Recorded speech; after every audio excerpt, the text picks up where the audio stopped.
नाम का एक गरीब किसान रहता था।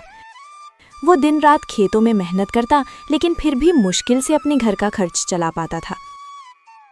सुबह होते ही वो हल लेकर खेत में लग जाता, पसीने और चिंता के साथ अपनी जिंदगी को जैसे तैसे आगे बढ़ाता रहता। मोहन की पत्नी सरला एक सीधी साधी और समझदार महिला थी, जो हर हाल में घर संभालती थी। उसकी 2 बेटियां थीं।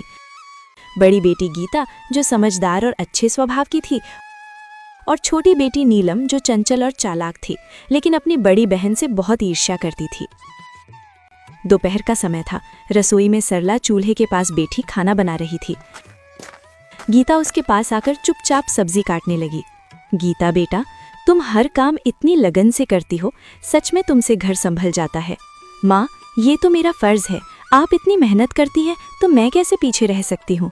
तुम्हारी यही बात मुझे सबसे अच्छी लगती है, शांत स्वभाव और समझदारी। इतना कहते कहते अचानक सरला को ध्यान आता है। अरे, नीलम कहाँ है? सुबह से दिखी ही नहीं। नीलम, ओ नीलम! सरला जोर से आवाज लगाती है। कुछ पल सन्नाटा रहता है, फिर तेज कदमों की आवाज आती है। नीलम गुस्से और चिड़चिड़े अंदाज में रसोई में अंदर आती है। क्या है माँ, इतनी जोर जोर से क्यों बुला रही हैं? मैं कोई खाली नहीं बैठी थी। बात करने का ये तरीका है? मैं बस पूछ रही थी कि तुम कहाँ थी। नीलम हंसते हुए तंज में, आपको मेरी क्या चिंता होगी, आपको तो बस आपकी आदर्श बेटी गीता की ही फिक्र रहती है। गीता, नीलम ऐसा मत बोलो। नीलम गुस्से में बीच में काटते हुए, आप चुप ही रहो दीदी, हर वक्त अच्छी बनने का नाटक मत किया करो। सबके सामने सीधी साधी बनती हो और सारी तारीफें भी तुम ही ले जाती हो। नीलम, बस करो नीलम, ये जलन तुम्हें गलत रास्ते पर ले जा रही है। हाँ, जलन है मुझे, क्योंकि मुझे हमेशा आप दोनों के बीच में छोटा और बेकार महसूस कराया जाता है। आप दोनों को तो बस एक दूसरे की अच्छाई ही दिखती है। दोपहर की तेज धूप खेतों पर चमक रही थी। मोहन अपने खेत में हल चला रहा था। उसके कपड़े पसीने से भीग चुके थे, लेकिन वो बिना रुके काम करता जा रहा था। चारों तरफ सन्नाटा था, बस बैलों की धीमी चाल और हल्की मिट्टी चीरने की आवाज सुनाई दे रही थी। थोड़ी देर बाद मोहन रुका, अपने माथे का पसीना पोंछा और आसमान की ओर देखने लगा। हे भगवान, इस बार तो दया कर देना। हर साल की तरह इस बार भी अगर फसल खराब हो गई ना, तो घर चलाना मुश्किल हो जाएगा।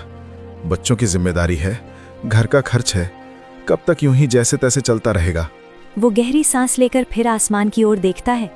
बस भगवान, इस बार कोई मुसीबत मत आने देना। बारिश समय पर हो जाए, फसल अच्छी हो जाए, ताकि मेरे बच्चों को थोड़ा अच्छा जीवन दे सकूं।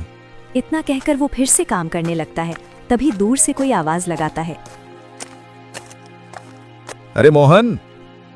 मोहन मुड़कर देखता है। उसका दोस्त रामलाल उसकी तरफ आ रहा होता है। क्या बात है भाई, आज तो बड़े सोच में डूबे हुए लग रहे हो। क्या बताऊं रामलाल, किसान की जिंदगी ही ऐसी है। मेहनत तो पूरी करते हैं, लेकिन सब कुछ ऊपर वाले के हाथ में होता है। बिल्कुल सही कहा तुमने। इस बार तो मौसम भी कुछ ठीक नहीं लग रहा, कभी ज्यादा धूप, कभी अचानक बादल। हाँ, बस यही डर लगा रहता है। अगर समय पर बारिश नहीं हुई तो सारी मेहनत बेकार चली जाएगी। लेकिन मेहनत करने वालों का साथ भगवान जरूर देता है। देखना, इस बार सब अच्छा होगा। थोड़ा माहौल हल्का होता है, फिर रामलाल मुस्कुराते हुए पूछता है। अच्छा छोड़ो ये सब, बताओ घर पे सब कैसे हैं? भाभी जी और तुम्हारी दोनों बेटियां कैसी हैं? सब ठीक हैं? सरला तो हमेशा की तरह घर संभाल रही है, और मेरी बड़ी बेटी गीता, वो तो बहुत समझदार हो गई है।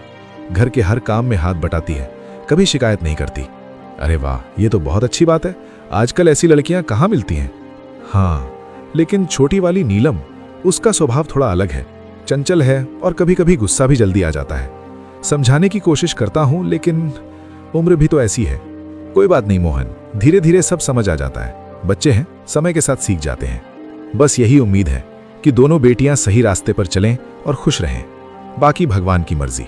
दोनों कुछ पल के लिए खेत की तरफ देखते हैं, फसल, मिट्टी और अपने संघर्ष भरे जीवन को।